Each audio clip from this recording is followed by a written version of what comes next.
এইবার মেহজাবিনের বিয়েতে না আসার কারণ জানালেন মেহজাবিনের ভাই মুশতাক আহমেদ। মেহজাবিনের বিয়েতে তার পরিবারের সবাই উপস্থিত ছিলেন, কিন্তু শুধু একটি মানুষ ছিলেন না, সেটি হচ্ছে মেহজাবিনের ভাই মুশতাক আহমেদ। অবশেষে জানা গেল সেই কারণ। মূলত মেহজাবিনের সাথে কখনো দেখা যায় না এই মুশতাক আহমেদ। মেহজাবিনের ভাই যে এই মুশতাক আহমেদ তা আগে কেউ জানত না। মূলত মেহজাবিনের সাথে সব সম্পর্ক ছিন্ন করেছেন তার ভাই মুশতাক আহমেদ।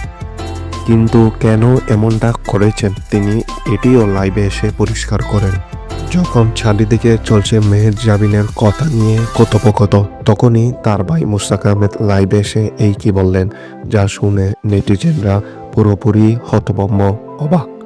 মূলত তার ভাই মুশতাক আহমেদ ছিল একদম পুরোপুরি ধার্মিক ব্যক্তি, কেননা তিনি ইসলাম সম্পর্কে অনেক বেশি জ্ঞান আহরণ করার চেষ্টা করতেন এবং পুরোপুরি ধার্মিকভাবে চলাফেরার চেষ্টা করতেন। তার বোনের এসব অ্যাক্টিং তার মোটেও পছন্দ হতো না। মূলত তাই 13 বছর আগে আলাদা হয়ে যান এই মুশতাক আহমেদ। তিনি মেহজাবিন যে তার বোন সেটি পরিচয়ও কারোর কাছে দেননি। যদিও মেহজাবিনের সাথে দেখা যায় ওই মুশতাক আহমেদ মানে মেহজাবিনের ভাইয়ের বোন, ছোট মেয়েকে। মূলত মুশতাক আহমেদ একজন কন্টেন্ট ক্রিয়েটর ও ট্রাভেলার।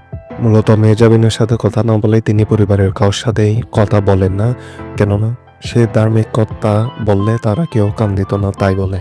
আপন বোনের বিয়েতে না থাকায় সেটি নিয়ে অনেক নানা আলোচনা সমালোচনা তো হলোই মোটেই। এছাড়াও সোশ্যাল মিডিয়া মূলত কয়েকদিন ধরে তোলপাড় হয়ে গিয়েছে এই না আসার কারণে।